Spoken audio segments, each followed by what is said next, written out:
First and foremost, thanks for being here. My name is Scott Carter. I'm the Executive Vice President with SABR, and we know that there's playoff baseball going on right now, so we appreciate everybody being here tonight for our first ever SABR Scholar Series, which will be a quarterly virtual meeting of our SABR student and young professional members, where we talk about career development and how to put your SABR membership to use for you as you develop in your career and gain those skills necessary to go get a job somewhere. So we're thrilled to have you here, and I quickly wanted to introduce our host for the evening and our first guest for the series. So our host for the series is going to be our good friend Tyrone Brooks, who is the Senior Director, Front Office and Field Staff Diversity Pipeline Program at Major League Baseball.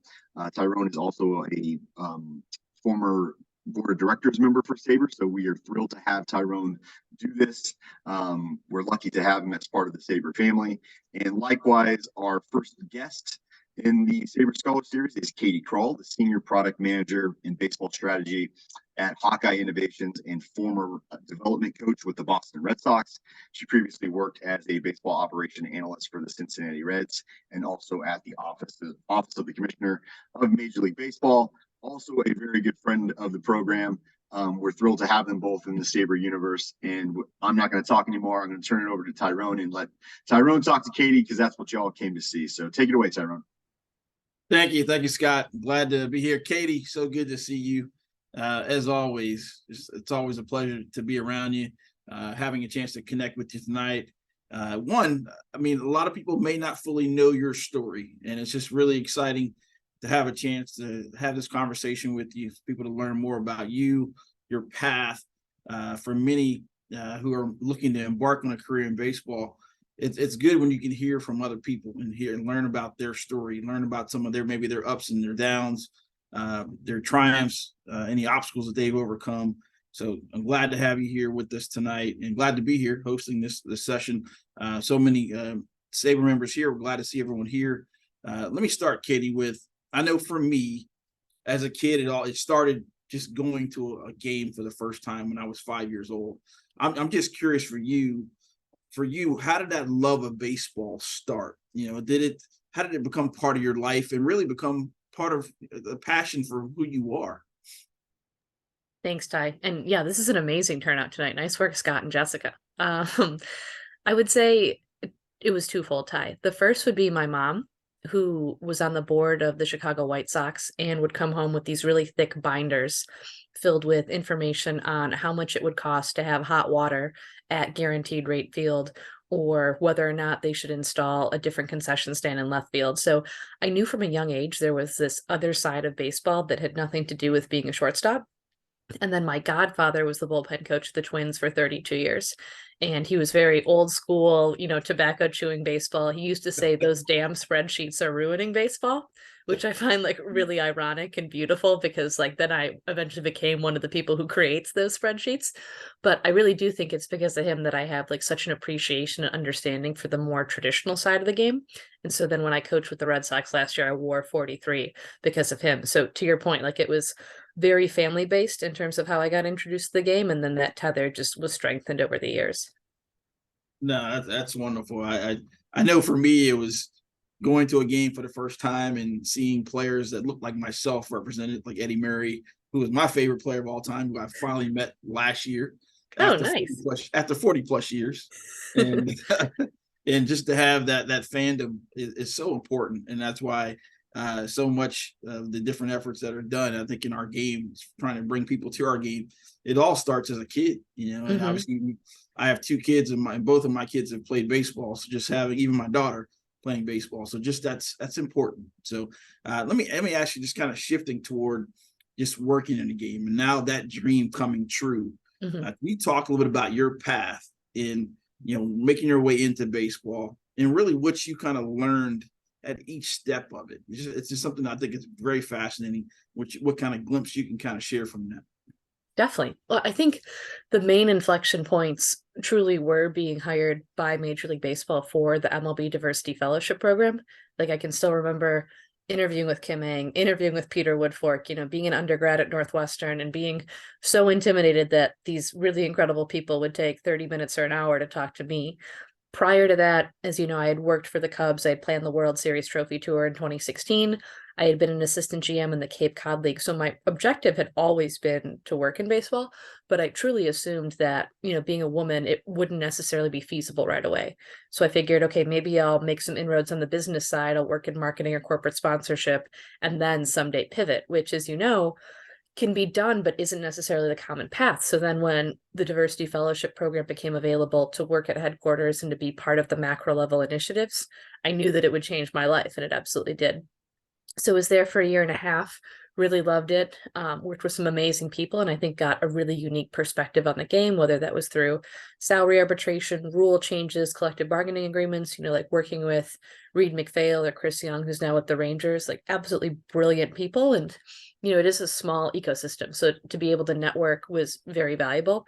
Then spent 2 years with the Cincinnati Reds as a baseball operations analyst. With Nick Krall recently being promoted, I've gotten a new round of questions into whether or not I am Nick Krall's daughter or niece or sister, which I think was never helped by the fact that he actually does have a 13-year-old daughter named Katie Krall. So spent 2 years with Nick in Cincinnati, which was awesome. We're not related, but he does treat everyone like family, is what I always would say. Then had a brief stint at Google right after I earned my MBA from the University of Chicago. Then while at Google, I knew I missed baseball. And so when the Red Sox called and they talked about an opportunity to be in uniform and to work on pitch design and advanced scouting and to coach first base, it really seemed like a once in a lifetime opportunity. So I turned down, I basically went away from Google, which was a ridiculous salary and really great work environment because I knew I wanted to coach, and then got hired by Hawkeye this past March to lead their global strategy group. It's very fascinating. You look at the game now and how things are starting to really change, and you're evidence of that as far as having that opportunity to be on the field, coaching, being a part of something pretty special in that end. And this year, technically we had 19 women that were in coaching roles throughout the game, from the big leagues all the way down through the minor leagues. As you went into that role with the Red Sox, and then having a chance to go through that experience, what did you learn about yourself as you went through that experience? I know there had to be something that every day it was something that you were learning. See, I love that question, Ty, and I feel like no one's really asked it because I learned a ton about baseball, in terms of like in-game strategy and like how to more efficiently deliver a pitch. But I do agree with you. I learned a lot about myself too, because it was a very new environment. Like I think when you're at MLB or you're in the front office with the Reds, you're somewhat in this ivy tower. And so like you interact with players and you have exposure to the coaching staff and you work with them. But then there's a huge difference between being on the bus for 14 hours or singing Bad Bunny karaoke in the clubhouse with the guys. It's a totally different environment. So I would say for myself, I think it was a realization that I love to be part of someone else's story and journey. And I think like now teaching at Northwestern, teaching has a lot of similarities to coaching, like to work with a guy on something like, let's say like Alex Benellis, like we were working with him on moving his hands away from his body because he was like rolling over a lot of ground balls. He wasn't hitting the ball consistently in the air enough. So like to talk to him about it, to see him struggle and then like to implement it in the game was so rewarding in a way that I think, can be cool to like help decide what players to draft or what free agents to sign, but to think you're helping someone's career is absolutely the most fulfilling thing I've ever done in baseball. It's something where, obviously we're going to continue to see that those numbers are going to continue to grow. I mean, I feel very positive about that. And thanks to people that are being willing and open-minded. One of the great events that we do have each year that takes place is called Take the Field at Major League Baseball. That'll actually be in December 2nd and 3rd in Nashville at this year's winter meeting. So you actually can apply. I'll make sure to put it in the chat here in a little bit for anyone who may be interested, but it's a great event. This past year, we had over almost nearly 90 women from all over the country that came to San Diego for the baseball winter meetings last year. And this year, with it being in Nashville, hopefully we'll have a really good turnout for it. But also, Katie, looking at you going through the fellowship program, which created a very good opportunity for yourself to get started. Shameless plug for those that are interested. The application is open for those that are looking to get into it for the class of 24. which is, it's been a great program. Katie obviously being another success story from that. The first 2 classes of the program, and we put the pressure on them in that first class, tell them how much it was, how important it was for them to do very well. But in the first 2 classes, which are fully completed, over 90% have been hired in full-time roles beyond that fellowship opportunity. And then nearly 80% are still working in the game in some capacity, which is really, really great.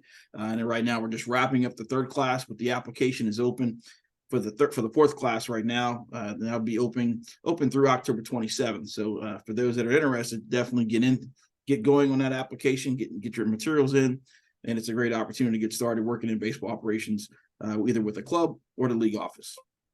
And Katie, let me ask you, going back to, one, you had an opportunity to work for Google.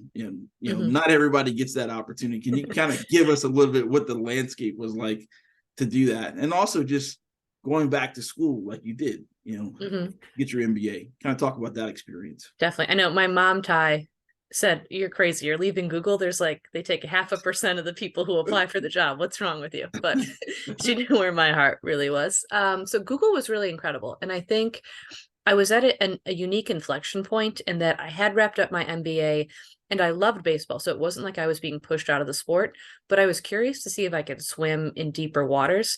And so it was a great boss at Google. It was a really high performing team. And everything that's written and said about that culture is true. And they have a philosophy, one of the biggest takeaways actually that I think I'll carry with me for the rest of my career is they just hire the smartest people they can find and then figure with the right support network, they'll figure out the job, which I think is a really interesting mentality and one that baseball should adopt, because a lot of these jobs, if you develop the technical skills, if you immerse yourself in it, if you work your butt off, you can figure it out for the most part. So Google is really great. In terms of my MBA, I knew I had always wanted to do it, but I figured I would never be able to step away from baseball and then come back in the same way that I wanted to. Scott Harris, who, as you know, Ty, is now running the Tigers. He had earned his MBA when he was with the Cubs, and he was flying during spring training back and forth from Arizona to Chicago for Northwestern. So I had ruminated on that, recognizing how arduous that travel might be. And the Reds ended up being incredibly supportive and said you could do it part-time. And the original plan was for me to work in Cincinnati Monday through Friday and then fly from Cincinnati to Chicago to go to school on Saturdays. With the pandemic, one of the silver linings was no classes were in person, so everything was shifted online. So I think I was able to expedite the program in ways that wouldn't have been possible. So I finished in a little under 2 years, which is good, because even with the Red Sox, I remember there would be games where I would run into the clubhouse, log on, maybe be in a study group for a few minutes and then be oh, okay, we have live BP or we have bullpens upstairs. So I wouldn't say it was the easiest juggling act, but I am really glad that I stayed in sports rather than taking the 2 or 3 years off in order to exclusively go to business school. Yeah, that's quite a lot you were juggling there just to be able to do that. I've talked to a few who have tried to kind of be able to mesh that together, and obviously it's very difficult. And congratulations on you doing that. Let's shift gears a little bit and talk. I know individuals that are here, probably many of you are looking for that opportunity and how you can make your way into the industry. Can you talk a little bit about just some of the skills that you're now seeing that organizations are really valuing, especially even what you're seeing there at Hawkeye, and also from your time previously with the Reds, and obviously being a part of that process of hiring individuals? Can you talk a little about what skills you think are very valuable as individuals are looking to now make their way into the industry? Definitely. I would say, because you're right, I did oversee hiring at the Reds, and I think we had about 900 applicants for 3 spots, and they were entry-level positions. So it is incredibly competitive. I think the best way to differentiate yourself is to gain relevant experience.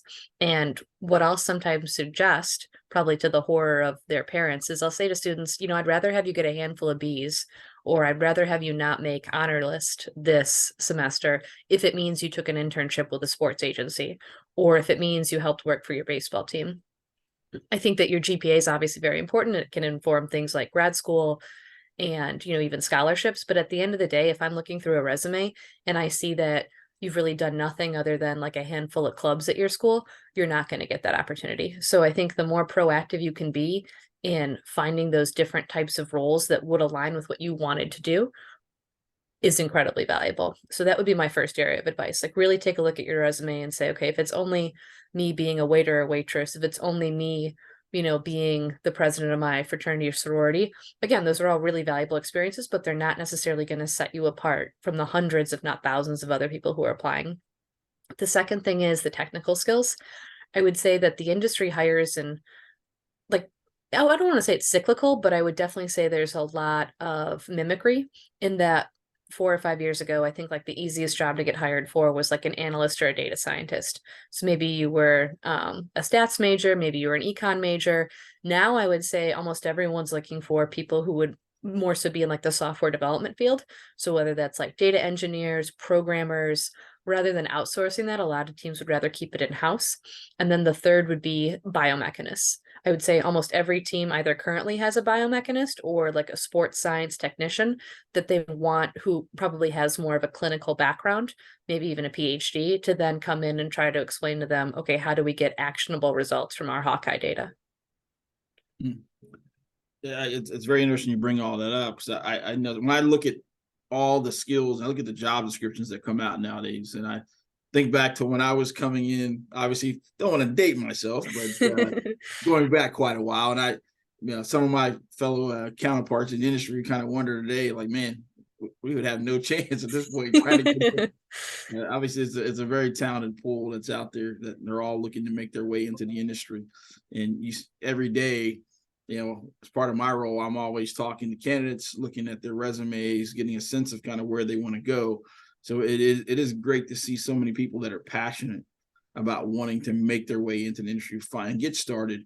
And the one thing I've always said, looking at baseball and especially working in it, it's a journey. And just like you're in your journey, I'm in my journey, and I'm now probably getting myself toward the end of that journey at this point. But it's amazing that just the steps we all have to take, and to see that pathway, and how the one great thing about our industry as a whole is just the people. And that's one thing I truly just love about it. All the great, amazing people that we've had a chance to be around, connect with during the course of different various times in the game. I do want to ask you a little bit about just what's it been like as far as your experience with Hawkeye, and being with them, and seeing how what's the culture like for you there, or as an organization, and then how your role, how you're making an impact there. Definitely. I think what appealed to me about it, Ty, was it was more of a management type of position, in that I take all our different data pipelines and I talk to all 30 MLB teams, and I talk to the teams in Japan, and I talk to the teams in Korea, and I think about what we could do in terms of building products or improving our data quality. And then I say, okay, based on the tracking resources that we have, based on the developers that we have budgeted for this quarter, this is what we're going to pursue. So it's a really interesting mix of resource allocation. And then I get to really dive into some of the biomechanics initiatives that we have. So in the field, there's discussions related to marker versus markerless, finding a ground truth, whether you should add more cameras, what happens if you take them away. So that's a side of the game that I've always been interested in. And because of the Reds and Red Sox, I had exposure, because we had Simi, we had Kinetrex, we had Hawkeye. But now to be on the vendor side, I think it's a different perspective. In terms of culture, it's very different from working for a team. As you know, when you're with a team, it's like 12, 14-hour days. Even at MLB, the hours were really long. At Hawkeye, I would say it's a much more typical lifestyle. So like you're working, I don't want to say half the hours, but if you go from like an 80-hour week to a 40-hour week, I guess it technically is half the hours. And the company is remote for a large portion of employees. So that also, I think, offers lifestyle benefits. I definitely see myself back with a team or the league someday, but I felt like in the interim, to be able to have a high level perspective and interface with all 30 teams, I think gives me, similar to MLB, another unique leverage point if I do want to come back in to really find something that fits quite well with what I want to do and what I hope to be in the industry. Yeah, I know you've recently had a chance to go over to Japan a little bit and get experience that. An area I used to love to go to when I was previously, my past life was with the Pirates, when I was involved in the international scouting side and bringing talent to the U.S. and seeing players over there. What was your experience like just going over there and getting a chance to have a chance to work with different other teams over there to get a feel for what they're doing on that side of the pond? Definitely. So it's a super passionate fan base. So even attending games at the Tokyo Dome, it was cool to immerse myself in that world. And it was definitely on my baseball bucket list. In terms of the teams, I would say the Bay Stars probably have the largest analytics department at 10 individuals, which I would say would probably be middle of the pack to smaller to most organizations. If you think about the Rays have like almost 30 or 40 people on staff. They have really bright minds working on problems. In Japan, I think there is a little bit of that divide still between the field and the front office in terms of receptiveness to data. So I think most of the teams that I met and spoke with are probably 5 to 8 years behind where most Major League Baseball clubs are. Again, because they don't have the resources, and because I think the most important things that can come from those damn spreadsheets is bringing it to the players. So you can build the best stuff model in the world, and you can say, oh, wow, this is exactly the pitch that should be thrown in this situation, and here's how you should throw it. But if it doesn't get to that pitcher, if it doesn't get to his pitching coach, it doesn't really matter. So I think that they're hungry for it. And they asked me some really interesting questions about things I did at the Red Sox related to swing decision training and player plans. But I definitely think that they're probably where baseball was, maybe, like I said, maybe like 2006, maybe even like 2010. Yeah. Wow. Let me also go back to, especially as we talk about, more women coming into on-field areas as well, in that space. Do you just really get a good sense of a pulse of one, just the receptiveness of that, as far as just working with players on a daily basis, and also just obviously there's tons of information that's being used. What was that like, and what do you see kind of going forward with that? Absolutely, the players were phenomenal, Ty, and I can say really without exception that every player at the Red Sox, opposing players, treated me with the most respect, which I candidly didn't know if that would happen, and I'm so grateful for. I think part of the reason that was the case is because since spring training in 22, that was my priority, to show the guys that my only agenda was to help them. And I think that they did the math and they realized, hey, this girl knows some different things about pitching. This girl knows some different things about hitting. If I listen to her, I could reach the big leagues faster. I could make millions of dollars. I think it's kind of a zero-sum game.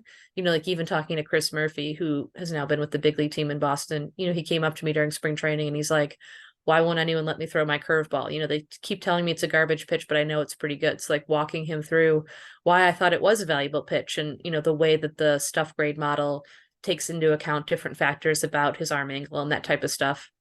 So I would say in those types of instances, like Chris Murphy doesn't realize that him asking me whether or not he should throw a pitch is revolutionary, but it really is. You know what I mean? Like there's 20, 30 years ago, the thought of like a professional baseball player coming to a woman who never played and asking for recommendations on how to use his arsenal, it's extraordinary. And so like I would always smile to myself when I would have these conversations, and I was like, you have no idea how historic this is right now. And the fact that you don't, I think, makes this even better. So that was really cool. In terms of where I see coaching and on-field roles for women going, like you said, I definitely think it's improving, but I do think there has to be a concerted effort in order to get even further, right? Like part of the value of the diversity fellowship program was that it was a strategy, like we are going to bring these individuals in, we are going to give them these resources. We're not just going to wait until the next Kim Ng walks through the door. We're not going to just wait for the next Tyrone Brooks to show up. We're going to put them in positions to succeed. So for example, with Alyssa Nacken having her baby in February, if she's not part of the big league staff in 2024, there are then no female coaches at the major league level. Like what is the commissioner's office doing? What are teams doing in order to change that, in order to get it to double digits? So I definitely think it'll happen, but I don't know if it'll happen organically per se. No. There's a fun fact that I fully know about that many others may not be aware of it, but your first day as a fellow with the Diversity Fellowship Program was the day of the draft in 2018. True. I remember talking to you about it. I was like, Ty, let's have my first day be the draft, because I hadn't graduated yet from Northwestern. Do you remember that? Yeah. I still have to fly back to graduate later. So right. Yeah, that was pretty cool. It's my dad's birthday too. What do you remember from that day? Is it still like a blur, or how is it a blur? What do you remember vividly from that particular day? I actually remember a lot of it. I remember I wore heels, which was a mistake because we were on our feet for like 12 hours or something crazy. And we had to get all the way to Secaucus from Midtown Manhattan. So we took like 2 forms of transportation.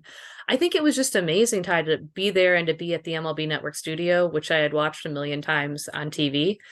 And I remember Alec Boehm, who I had watched in the Cape in 2017, go in the first round, and he was there, and he like struggled to button up his jersey.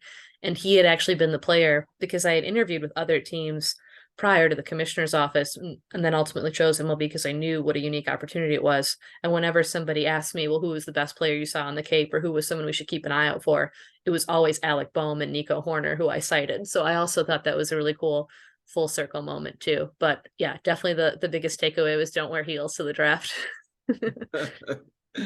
No, that's very interesting. And we're also, we want to, if you have questions that you want to bring up, we'd love to get those here, so we can have a chance to address those for you.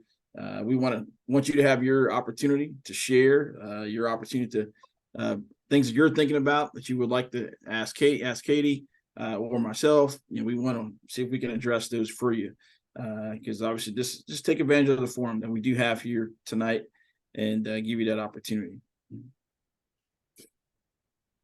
Katie, let me ask you one thing too, just as far as from what you've, for someone that is now making their way in, obviously you talked a little bit about some of the skills that are there.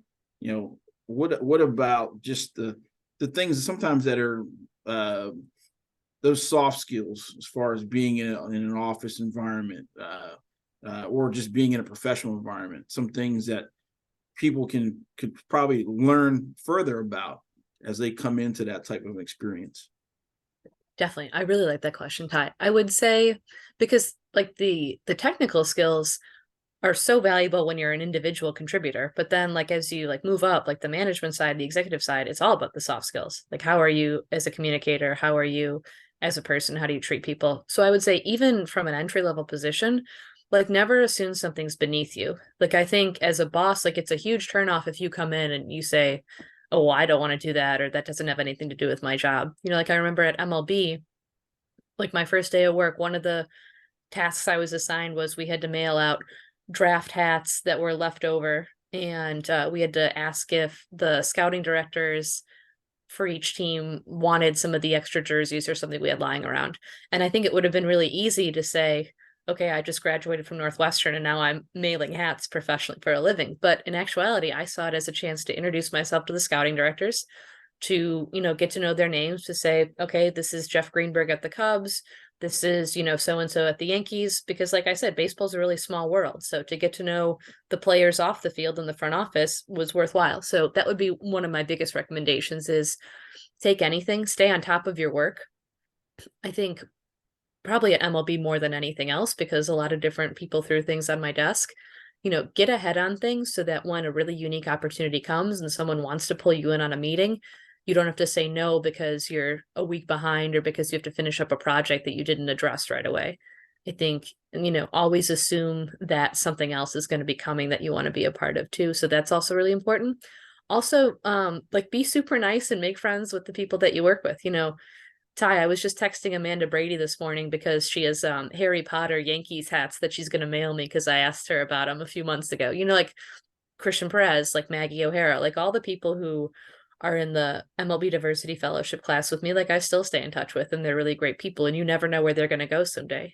So somebody that you're in an intern class with 10, 15 years down the road could be a vice president, and you could be interviewing at that company and that team, and you want to make sure they have a positive scouting report. So don't be a jerk at the intern lunch table is also another really good piece of advice. That's very good advice. It's one thing also where I look back to, even when I first broke in, there were a lot of, at the time, front offices were quite a little bit older as far as just how we skewed at that time. So me coming in at 22, the next closest person in my department in baseball operations was about 15 years older. So it was a big difference there, but just something that now, obviously, with more and more folks that are of similar age and in a similar peer group, you just never know where down the road where that's going to take you. So, we do have a few questions here. We'll see if we can address here. Let's take the one from Amanda. I have a few questions. What coding languages do you know or use? And also, second part of that question is how familiar are you with the rules and the basic agreement? So they would like to just hear a little bit of your thoughts on that. Definitely. Thanks, Amanda. So on the back part, I remember as my welcome gift for the MLB Diversity Fellowship Program, I got a backpack and then also a set of the Major League rules and the CBA. So thanks, Ty, for that. I still have the backpack, actually. So I would say, like, at the commissioner's office, it's super valuable, obviously, to know the rules really well. And even Theo Epstein, I was just reading in Game of Edges, which is an awesome book about how analytics have transformed both like the operations and business side of sports. After a new CBA would come out, he would walk in the analytics room and throw the basic agreement on the table and say, find what competitive advantages are in here. So I would say being really familiar with those rules are super important on like the baseball ops, major league ops side. In terms of coding languages, I would say I honed most of that in business school and then with the Reds. I was a history major, so I studied the fall of the Roman Empire, so it wasn't like the most quantitative approach to learning, but I would say like that liberal arts education I do find myself using quite often. So I would say most front offices, like if you're going to pull information out of a database, you're going to do that via SQL. The commissioner's office has a weird love relationship with Excel, so I feel like we did an inordinate amount of things in Excel, whereas other teams probably wouldn't have. So for the most part, I would say having familiarity with R and Python, not just necessarily executing the code, but writing the code. So when I would interview students and they would say, oh, I took a stats class, if your professor wrote the code and then you just hit run, you didn't necessarily write the code. So I always want to make that distinction very clear. Just because you can open R doesn't mean you can use R. I would say most front offices are probably more R heavy than Python heavy, which is the opposite of the business world, in which I feel like almost everyone I know from business school and every friend I know uses Python far more often. Shiny apps, if you can be comfortable with those and know how to build those, is really valuable. I think those were both parts of your questions, right, Amanda? Yes? Okay, awesome. Katie, I think we may have time for maybe one, possibly two more questions here. There's a question that's from Jason related to how did you augment your practical baseball knowledge as someone who didn't play at a high level? Can you talk about kind of how you had to deal with that as far as coming into your opportunity? Definitely. So I would say if baseball is your chosen sport, I would consume as much of it as you can. Right. So I've grown up watching baseball. Even like today, I still try to watch like an hour a day. There's going to be no substitute for that.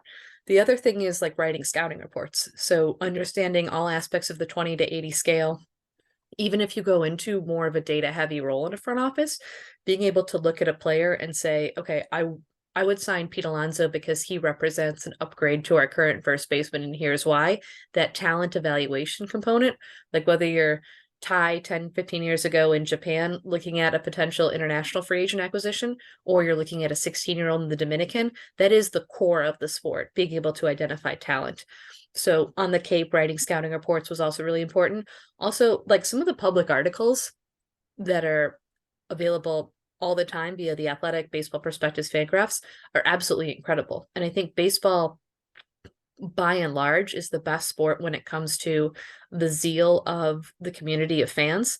Like there's a reason why so many people write for those websites and then get hired by teams. It's because they're doing really interesting research. So consume everything you can, watch as much as you can. And then also it's like doing math problems are far better for you than just watching someone do a math problem. So write a scouting report. When you're watching the playoffs this year, think about why Ronald Acuna steals so many bases. Is it his secondary leads? Is it the jumps that he gets? Think about all that type of stuff as if you were a paid talent evaluator. We got a good question here related to regarding development tools to help demonstrate your knowledge, especially with different areas with like TrackMan, Driveline, Hawkeye, Rapsodo. Can you talk a little bit about kind of that process of gaining that exposure and using that and getting that experience. Definitely. So I will say a lot of the minor league video internships are probably the best way to immerse yourself in those technologies. And almost every team hires 1 or 2 for each affiliate. So for those of you looking for jobs this off season and this hiring cycle, I would say those would be an awesome resource. There are different certificates that you can get online, like through Rapsodo, through Driveline. Those again can demonstrate that you know your stuff. I will also say that like in terms of coding, like GitHub, Jupyter notebooks, blogs, websites, like because of the internet, I think it's democratized showcasing your skills. So when you're sending an email to Nick Wan, the director of analytics at the Reds, rather than saying, I'm a really good coder, you can say, hey, here's a defensive positioning model I built. I used, data from 2015 to 2018. Then Nick can go and look at your code and say, okay, well, I would have used maybe different packages here, but I can see their thought process. I can see why they made it context neutral or context dependent. So again, I would like really do the best that you can to put yourself in a position where you can definitively say, these are the skills that I have, and then cite the different work that you've done. I think you've hit on a really good point there, as far as when you can tangibly show people your experience, that is probably the best sign of somebody possibly having success, is a good sign of it. By that, you're being able to already produce things that you can showcase. That's tremendous. One, even stuff you do outside the classroom itself can also just show that as well, outside of what you're doing in a particular class, and you make that extra effort to do it on your own. It's even better. Completely. Let's also, we have a question.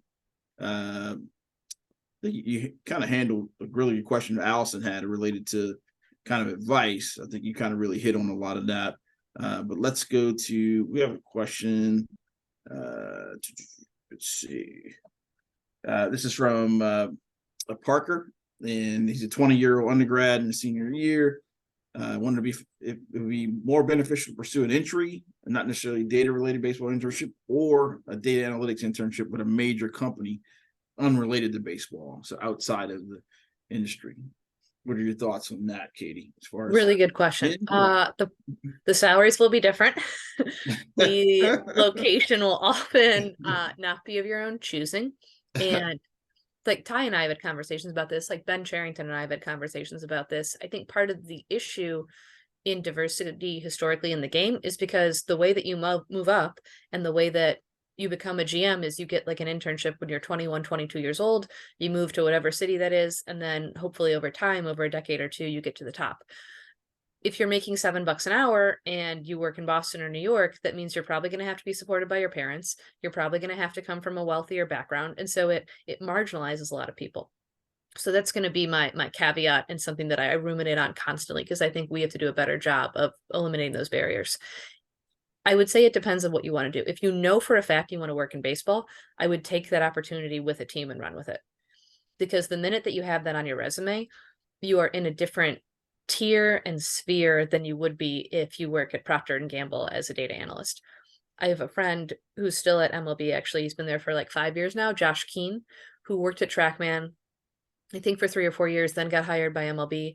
The minute he got MLB on his resume, suddenly teams that he had been reaching out to for years suddenly called him and they wanted to hire him, and he got interviewed by the Reds and like a few other people, stayed in MLB. But my point in that is, like, suddenly you're branded and labeled in a way that is very positive. And I would say that other job, whether it's at Pepsi, whether it's at Gatorade, wherever it is, that'll always be there. An analytics internship with the Blue Jays will not always be there. Yeah, and that's which is a good point, as far as don't be afraid to take a risk. Yes. And that's something that, like, obviously each person has to kind of make their own calculation on that, but something that is very important. We all make sacrifices in this game as part of to work in the game and do something that we love to do. But there is that opportunity where when the opportunity is there, you do have to make a call, take a risk, and bet on yourself.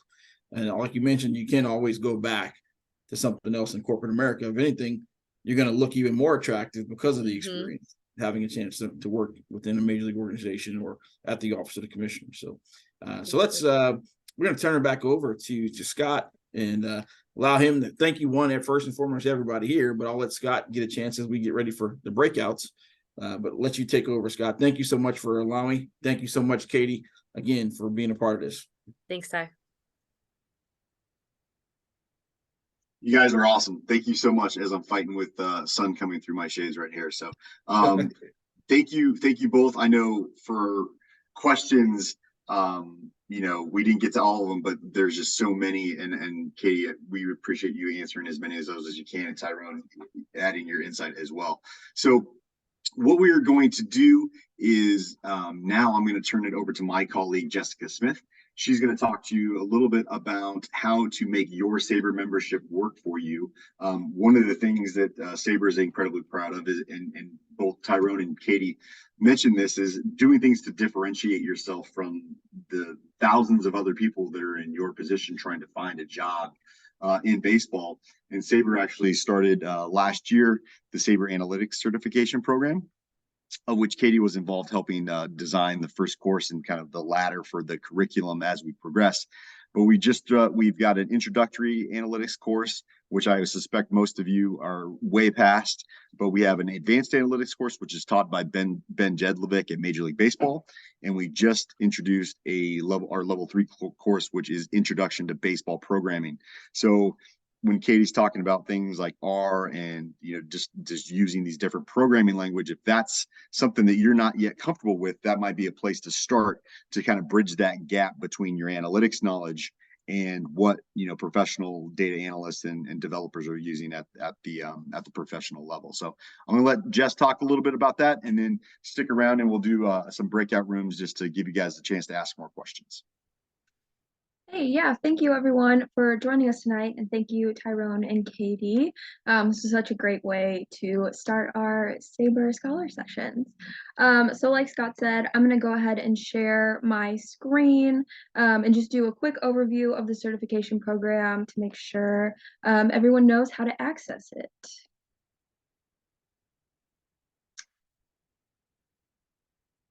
Okay, as this loads. Perfect. We are going to start on SABR.org, which is our homepage, I'm sure as most of you know. If we scroll down a little bit, you'll see that our level 3 announcement is actually pinned to our homepage right now. But if it's ever not there and you are looking to find it, you can go to the SABR Scholars tab. And it will be the first option here on the page, this analytics certification. So we're going to click on Learn More, and it'll take you just so you can see a summary of each level. Right now we have levels 1, 2, and 3 available. Still working on level 4. It's coming. All right. So level 1, like Scott mentioned, is a pretty brief introduction to analytics. It's taught by Jake Stone out of Penn State University. All of these analytics certification programs are video modules, so you can go at your own pace. You can finish them as quickly or take your time if you want. And super easy to register. You'll just click on this blue button here under whichever level you are looking at doing. So if we keep scrolling, there will also be some introduction videos here. If you're interested, you can take a look at those. Level 2 gets a little bit deeper. Like Scott said, it's with Ben Jedlovic out of Major League Baseball. The same format, the video modules, you can go at your own pace, register there. And then level 3 is when it's going to get a little bit deeper. It's focused more on programming and using R. It is taught by Rob Arthur, 10 video modules. The biggest thing to remember whenever you are signing up for these certification courses is, as a SABR member, you get a $55 discount on all of these that non-members would not receive. So you just want to make sure that you're signed into your SABR account before registering to make sure you get that discount. And you can do that by clicking member login here in the top right corner. You'll see a members hub page. We'll just go to members home and click learn more underneath that, and then it'll take you to a login screen. You'll put in your credentials. Once you do that, you can go back out to SABR.org. and sign up for those analytics courses. So if you have any questions about how to access those or any further questions about them at all, feel free to let one of us at the SABR office know. We're happy to answer those. But yeah, we just want to make sure you're able to take advantage of your membership to the fullest. Awesome. Thanks, Jess. Well, seeing that we had so many questions for Katie, instead of breaking up into a bunch of different groups, what I'm going to do is we're gonna split the room into two groups, and we'll put Katie in one room and we'll put Ty in another room. So if you have questions for either of them, depending on what room you get randomly placed in, feel free to turn on your camera and ask away. So we'll do that. We'll come back here right at the top of the hour to wrap things up, but we're going to go ahead and do that now. So bear with me as we get everybody split up and head to those breakout rooms.